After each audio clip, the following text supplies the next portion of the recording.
morreu um dos últimos grandes revolucionários do século XX. O cubano Fidel Castro figura com destaque em uma seleta lista que vai da Revolução Mexicana aos sandinistas. Liderou uma revolução popular que construiu, sob as ruínas de regimes autoritários de longa duração, um estado de inspiração socialista. Fidel será lembrado por muitos como uma figura central do movimento que, em meia década, saiu das cadeias do ditador Fulgêncio Batista para a conquista desse reino. O sucesso da Revolução Cubana inspirou globalmente guerrilhas de libertação nacional capazes de vencer exércitos regulares. O foquismo de Ernesto Che Guevara. O advogado Fidel foi a face pública desse sucesso, a liderança carismática capaz de alavancar mudanças globais via transformações locais. Outros darão destaque para a sua longeva condução do novo Estado cubano. Integrante da primeira geração de revolucionários, Castro esteve à frente das instituições do regime por 5 décadas, quase tão longas quanto seus famosos discursos. 30 anos separam a chegada dos revolucionários em Havana da queda do Muro de Berlim, em 1989. A imagem pública de Fidel, como revolucionário, lentamente cedeu espaço para um cauteloso conservadorismo. Cuba se tornou um protetorado dos Estados Unidos após a Guerra Hispano-Americana no fim do século XIX e foi ocupada militarmente, incluindo a famosa base de Guantánamo. Uma cláusula em sua Constituição da época, a chamada Emenda 4, autorizava intervenções militares dos Estados Unidos na política local. A ditadura de Fulgêncio Batista apoiou os aliados na Segunda Guerra Mundial e sua fidelidade a Washington era considerada inquestionável. Ao romper com os Estados Unidos e se apoiar na então pujante União Soviética, Cuba se tornou uma pedra no sapato de Washington. Fidel se transformou no novo inimigo público número 1. Para milhares de cubanos expatriados no sul dos Estados Unidos, Fidel era a liderança autoritária mais antiga do continente americano.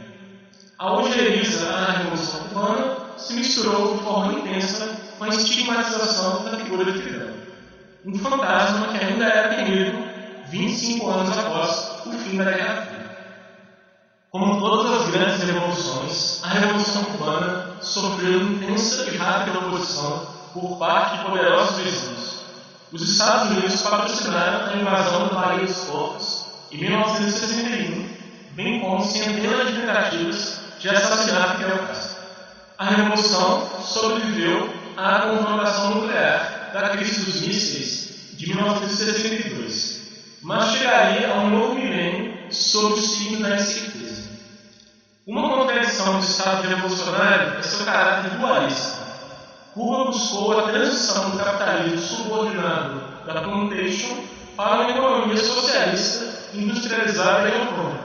Nessa longa marcha, a economia cubana gravitou ao redor da economia planificada oriunda de outra revolução, a União Soviética, produto da Revolução Russa, que entrou completa 100 anos.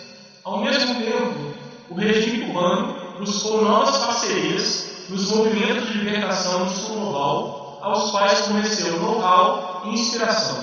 Esse amplo leque de parcerias vai das Farc à Colômbia às guerrilhas em Moçambique e Angola, que foram vitoriosos na década de 70. Ao intensificar suas conexões globais, a Revolução Cubana tornou mais dramáticas suas escolhas domésticas. Inicialmente repudiadas, a perestroika e a glasnost de Mikhail Gorbachev chegaram em Cuba à medida que a União Soviética diminuía seu apoio econômico. A queda de Gorbachev no golpe militar e o fim da própria União Soviética em 1991 trouxe estrangulamento econômico para Cuba. Reformas econômicas limitadas, tais como investimentos no turismo e permissão de pequenos empreendimentos privados, foram imediatamente adotadas. Cuba retomou antigas parcerias com países de língua espanhola e com a Igreja Católica e procurou alavancar a economia com o petróleo da Venezuela de Hugo Chávez e investimentos chineses na indústria, tais como as zonas especiais de exportação, exemplo delas o Porto de Mariel. Outros países reataram seus laços com Cuba. O Brasil reconheceu o regime revolucionário em 1986 e começou a investir na região em 2000. Nesse momento, os Estados Unidos intensificaram a pressão sobre Cuba e seus aliados. A Lei Helms-Burton, de 1996, retaliava o país que investisse na ilha. O Plano Colômbia de 2000 representou um duro golpe contra as Farc. Os Estados Unidos reconheceram como legítimo o governo oriundo do golpe de Estado contra Chávez na Venezuela em 2002. Cuba permanecia excluída da Organização dos Estados Americanos e Guantánamo se tornava um centro de prisões ilegais e de tortura na guerra contra o terror. A crise econômica internacional de 2008 acelerou a transição política doméstica e aliviou parte das pressões externas. Através da gradual transferência de funções para seu irmão Raul e remanescentes da primeira geração revolucionária, Fidel enviou sinais de moderação e resiliência. A OEA retirou as restrições à participação cubana em suas atividades. Por considerar Cuba parte de um hub econômico transoceânico, o recém-eleito presidente dos Estados Unidos, Barack Obama, mostrou disposição para o diálogo. Negociações mediadas pelo Papa Francisco I levaram à reaproximação entre Cuba e Estados Unidos, concretizada em dezembro de 2014, com a reabertura de embaixadas e regularização do turismo. A normalização das relações diplomáticas entre os dois países foi uma decisão pragmática. Com o fim da Guerra Fria, Cuba tinha um leque limitado de parcerias insuficientes diante da oposição dos Estados Unidos. A passagem do poder de Fidel para Raul Castro e a eleição de Obama são dois efeitos da crise de 2008. A crise aumentou os custos da animosidade e abriu uma janela de oportunidade para investimentos do ponto de vista da integração econômica regional. Dessa forma, os Estados Unidos seguiram o exemplo de outros estados que se reaproximaram de Cuba anteriormente e passaram a disputar investimentos com a China, a Rússia, o Brasil e membros da União Europeia. Do ponto de vista cubano, o que está em jogo é o próprio futuro da revolução num contexto de envelhecimento da liderança política e de incerteza econômica, fruto da persistência do embargo. Em 2016, pela primeira vez em 55 anos, o governo dos Estados Unidos não apoiou simbolicamente o embargo comercial a Cuba em votação na Assembleia Geral da Organização das Nações Unidas.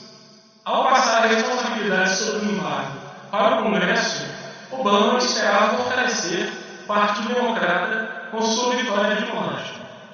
A vitória de Donald Trump nas eleições presidenciais de 2016 coloca em risco esse cenário de coexistência pacífica. A candidatura de Trump se cristalizou na Flórida em março, após vitória desmoralizante sobre Marco Rubio, senador de origem cubana. Em contraste com a apatia de Hillary Clinton do Partido Democrata, Trump habilmente mobilizou o voto dos expatriados cubanos contrários à aproximação. Trump venceu as eleições na Flórida e o Partido Republicano obteve maioria das cadeiras nas duas casas do Congresso dos Estados Unidos. Essas vitórias coincidem com o protecionismo econômico do novo presidente e dão sobrevida ao embargo que já dura 6 décadas. A postura beligerante de Donald Trump e seu repúdio a mecanismos de integração dificultam parcerias entre os Estados Unidos e a América Latina no futuro próximo. As relações com Cuba são um item volátil nessa panela de pressões. O governo Trump diminuirá significativamente a margem de autonomia dos estados da região, com sua ênfase num bilateralismo assimétrico e punitivo. Fragmentada, a América Latina tem muito a perder. A promessa de expulsão massiva de imigrantes latinos dos Estados Unidos aumenta os custos de permanecer em silêncio no plano regional. Nesse contexto, a morte de Fidel Castro tem um peso simbólico. Ela fortalece o plano imperial dos discursos de Trump perante os vizinhos. A Revolução Cubana sobreviveu à Guerra Fria. A morte de Fidel Castro não encerra suas congregações, mas também não encerra o seu potencial.